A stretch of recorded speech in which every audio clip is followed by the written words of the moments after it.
باللہ العلی العظیم. چلو اپنی نانی کے پاس بیٹھو. بسم اللہ الرحمن الرحیم. ربی اشرح لی صدری ویسر لی امری واحلل عقدۃ من لسانی یفقہوا قولی. اللہم اخرجنا من ظلمات الوہم واکرمنا بنور الفہم. اللہم افتح علینا ابواب رحمتک وانشر علینا خزائن علومک برحمتک یا ارحم الراحمین.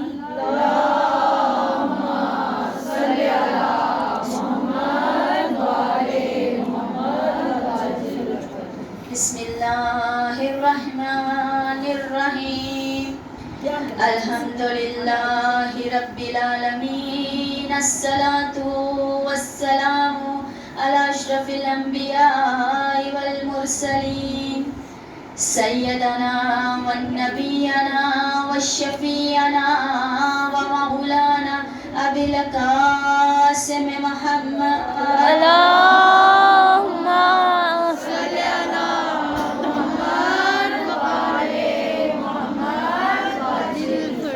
وعلیہ طیبین الطاہرین المعصومین المظلومین ولعنۃ اللہ علی قوم الظالمین. اما بعد فقال اللہ علی العظیم.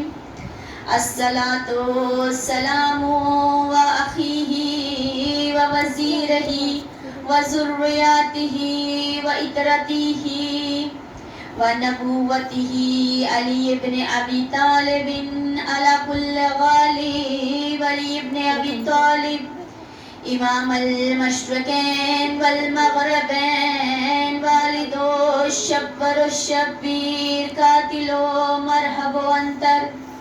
بسم اللہ الرحمن الرحیم. انا آتینک الکوثر فصل لربک وانحر ان شانئک هو الابتر. صلوات. اللہم صل علی محمد وعلی محمد.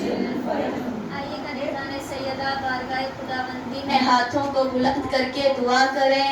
اے میرے پالنے والے تجھے محمد کی نبوت کا واسطہ، علی کی امامت کا واسطہ، حسن کے صبر کا واسطہ، حسین کی شہادت کا واسطہ، سجاد کے سجدوں کا واسطہ، باقر کے علم کا واسطہ، جعفر کی صداقت کا واسطہ، کاظم کے حلم کا واسطہ، رضا کی رضاقت کا واسطہ، تقی کے تقوی کا واسطہ، نقی کی پاکیزگی کا واسطہ، حسن اصغری کے جلال کا واسطہ اور مہدی کے ظہور کا واسطہ. یا میرے پالنے والے دنیا میں جو بھی پریشان و دل حال ہے تمام کی پریشانیوں کو دور فرما. جو بھی بیمار ہے تمام کو جناب سید ساجدین کے صدقے میں شفائے کلی عنایت فرما. جو بھی بے روزگار ہے تمام کی روزگاریوں میں برکتیں عنایت فرما. جو بھی قرض دار ہے تمام کے قرض کو دور فرما. جن جن بچیوں کے رشتے نہیں ہوتے ان کے غیبی رشتے فراہم فرما. اور جن کے ہو چکے ہیں انہیں فاطمہ زہرا کی سیرت پر چلنے کا سلیقہ عنایت فرما. جو بھی بے اولاد ہے تمام کو جناب ام کلثوم کے صدقے میں اولاد نرینہ عنایت فرما. اور جنہیں اولادیں دی ہیں انہیں صراط مستقیم پر چلنے کا سلیقہ عنایت فرما. یا میرے پالنے والے دنیا میں جو بھی طالب علم بچے بچیاں ہیں تمام کو کامیابی کامرانی عنایت فرما. ہماری اس عزاداری کو قبول فرما. ہماری اس عزاداری میں اگر کوئی بھی خطا، کوئی اٹھنے میں بیٹھنے میں کوئی بھی گناہ ہو ہمیں معاف فرما. ہمارے گناہ نے کبیرہ صغیرہ معاف فرما. ہمارے بارہویں امام کے ظہور میں تاجیل فرما. ہمیں ان کے مددگاروں میں شمار فرما. آمین یا رب العالمین. صلوات پڑھ دیجیے محمد. اللہم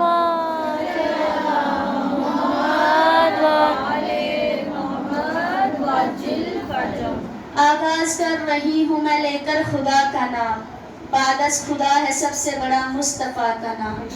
پھر آتی ہے فاطمہ خاتون جنت اور علی مرتضیٰ. پھر آتے ہیں حسن مجتبیٰ اور حسین ابن علی. صلوات پڑھ دیجئے محمد والے محمد.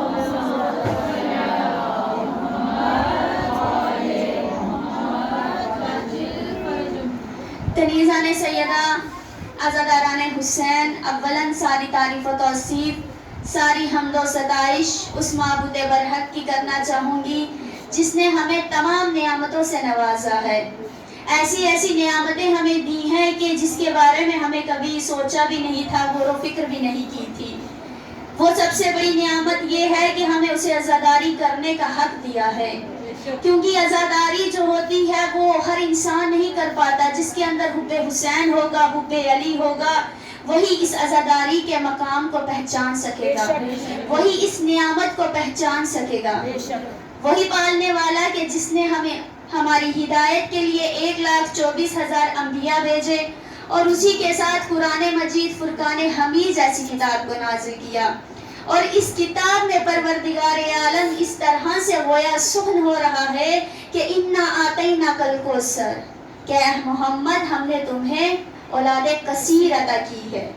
کنیزان سیدہ، آپ جانتی ہے کہ جب ہمارے محمد، ہمارے رسالت مآب کی کوئی اولاد نہیں تھی تو لوگ تانے دیا کرتے تھے. لوگ کہتے تھے اب نسل نبوت ختم ہونے والی ہے، اب ان کا مشن ختم ہونے والا ہے کیونکہ ان کے یہاں کوئی اولاد نہیں ہے. لیکن کنیزان سیدہ، لیکن ہمارے رسالت مآب صبر کرتے رہے، دشمن تانا دیتے رہے، اور اس صبر کی انتہا یہاں پہنچی کہ خداوند عالم نے رسالت مآب کو معراج پر بھلا کر جنت کا تحفہ دیا اور فرش پر بطول طاہرہ فاطمہ زہرا کی ولادت ہوئی. جیسے ہی فاطمہ زہرا کی ولادت ہوئی، دشمنوں کی زبانیں بند ہو گئی، تانے بند ہو گئے. اب انہوں نے کہا کہ مشن تو شروع ہو گیا ہے، سلسلہ نبوت تو شروع ہو گیا ہے. کنیزان سیدہ، عزاداران حسین، یہ وہ فاطمہ ہے کہ جس کے اندر شجاعت، صبر، حرمت، عزت، پردہ سب کچھ ہے. اگر ان کے فضائلوں کو بکھیر دیا جائے تو کمالات بنتے ہیں، اور اگر سمیٹ لیا جائے تو تنہا فاطمہ بنتی ہے. صلوات پڑھ دیجئے محمد والے محمد.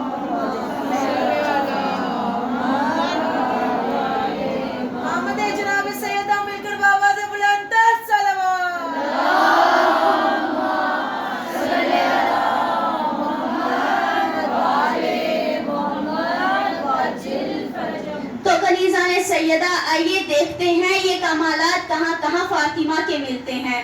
تو سنیے، یہ کمالات کبھی علی کی شجاعت میں نظر آئے، کبھی حسن کے صلح میں نظر آئے، کبھی حسین کی شہادت میں نظر آئے، کبھی سجاد کے سجدوں میں نازل آئے، کبھی یہ کمالات باقر کے علم میں نظر آئے، کبھی یہ کمالات جعفر کی صداقت میں نظر آئے، کبھی یہ کمالات موسیٰ کے حلم میں نظر آئے، کبھی یہ کمالات کنیزان سیدہ رضا کی رضاقت میں نظر آئے، کبھی یہ کمالات تقی کے تقوی میں نظر آئے، کبھی یہ کمالات نبی کی پاکیزگی میں نظر آئے، کبھی یہ کمالات حسن اصغری کے جلال میں نظر آئے، اور کبھی یہ کمالات مہدی کے ظہور میں نظر آئے.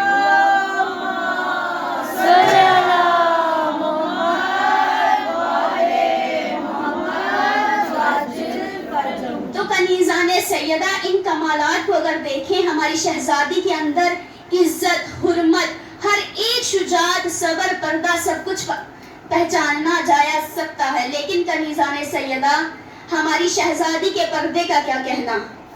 اگر ہمیں پردہ ہم لوگ کرتے ہیں، ہمارے لیے وہ آئیڈیل ہے ہماری شہزادی فاطمہ سلام اللہ علیہا، کہ جس کی بنا پر، جس کی حرمت کی بنا پر، جس کی عزت کی بنا پر ہم لوگ اپنے اندر حب اور ایمان پیدا کر کے پردے کو اپنے اوپر ڈالتے ہیں.